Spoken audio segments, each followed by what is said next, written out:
Well, Todd, nice way to snap a run of 4 consecutive losses, an 85-point win at home. Back on track?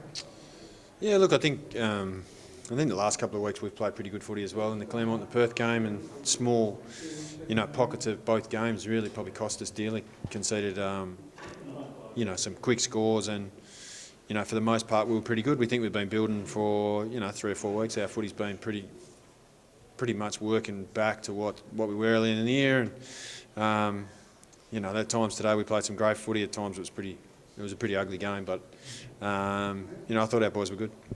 The second quarter especially, that's the exact type of footy you like to play. It was probably when you were back to your best style of footy. Like you said, the second half got a little bit scrappy, but that second quarter is a really good example of when you're playing your best footy. Yeah, it's funny, isn't it? You kick straight and put scoreboard pressure on it. It's a completely different game. So, third quarter, I don't know what we kicked, maybe 1-7. So if you kick, 5 of those, it's a different story as well. So, look, I thought we certainly were much more even. Generally, when we play, we have, this is most teams really, most guys will give you a 7 out of 10 for their performance. So we certainly were much closer to having a weight of numbers today. Dylan Main led from the front, kind of fitting that he accepted the Todd Cup off John, a legend of both clubs, but he was terrific today, Skinny. Yeah, he was. Look, he's probably had an unusual run, got a knock early against Claremont, and didn't have much impact on the game. He's pretty important to us. He's our captain, obviously. But I thought he was good today. I thought our midfield were pretty good. Obviously, I think in the ruck stuff, we probably didn't get it all our own way with first years, but I thought we were still able to win the clearances and be able to generate the ball, get it to our forward half. So, it was good. The ruck was actually an interesting battle. Brock Higgins and Corey Gold, probably Corey at the hit-outs, but Brock around the ground and kicked 2 goals. He doesn't kick a lot of goals, but it was an even sort of battle, wasn't it? Yeah, look, I thought it was a really good battle. I thought obviously Brock's really always really good around the ground. I thought he worked really hard both defensively and even to get forward and get into some dangerous spots. So, hit-outs sometimes can be a stat that doesn't mean a lot. It's what happens after the hit-out. So, I thought Brock was pretty good. I thought it was a good battle, but I thought Brock was a pretty good player for us. What about, how happy were you with the way you were able to shut them down completely all over the field? You won so much more of the footy than them. You just denied them the footy, and then when they did have the footy, they were under so much pressure they couldn't really do much with it either. How happy were you with that side of the game? Yeah, look, I spent obviously a large part of my footy playing as a defender, so there's no secret that I like to defend as best we can. So we've worked pretty hard on that the last few weeks. We haven't been too bad. As I said before, I think the last 2 weeks we've conceded some easy score. In really quick time, which has hurt us. So we were better today. They still had a bit of a look in the third quarter. Sorry. You go. Nick Subin kind of marshals the troops back there. Blaine Wilson also very good, and Noah Strom. I thought as a group they were pretty consistent and pretty good today. So, Glenn Byron came in, played back for the first time at senior level, and I thought he was all right as well. So, it depends. It's a lot easier defending if your forwards and your midfielders are, defending well and you're defending as a group, and it depends a bit on how you use the footy. So, I thought all of our areas in our game improved. There's still a bit of work to do, but, we're pleased.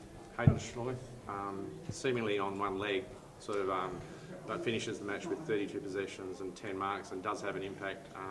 But the knee, obviously, something. Does that go back to East Fremantle and he maybe to deal with that? No, he got a tackle early and got a little corky. So he got a cork. It was nothing to do with the previous injury. So he came off, got assessed, and once we realised that it was just a cork, and he was really keen to keep going and play around the ball where he could stay warm, rather than we were going to try and leave him forward. But he was adamant that he was good to go and he'd be better in the midfield. So clearly he was right. Still couldn't quite get through a game unscathed. Andrew Hayden got hurt again. What do you know about him at this stage? Yeah, I think he's similar. So both him and Hayden just got a little cork above the knee. So sometimes they can be just an awkward, uncomfortable, and don't allow you to function and run. So I think at that stage we were pretty comfortably in front. So there was no point taking any risk. The same with Byron. He got a cork late, and we're able to get them out of the game. So we ran out a bit of a legs, but we had one on the bench again. Can I get your thoughts on Zach Strom? He'll play his 100th game next week, and he's been an incredible story to get to that point. From the chances you've given him, and he's played at both ends of the ground. He's played in the ruck. Can you just give a few words on his journey to 100 games? Oh, look, he's a type of teammate that you always want, you know. Like, he's super fit. He gives you his all. Can play forward, can play ruck, can play back. But, you know, we were pretty keen a couple of years ago to settle him forward. Thankfully, you know, Noah and his younger brother and Chad Pearson and obviously having Willow down there have allowed us to do that. So, you know, in terms of the amount of work rate, amount of ground he covers and the impact he has for us, he certainly really stepped up this year. His first half of the year was, you know, outstanding.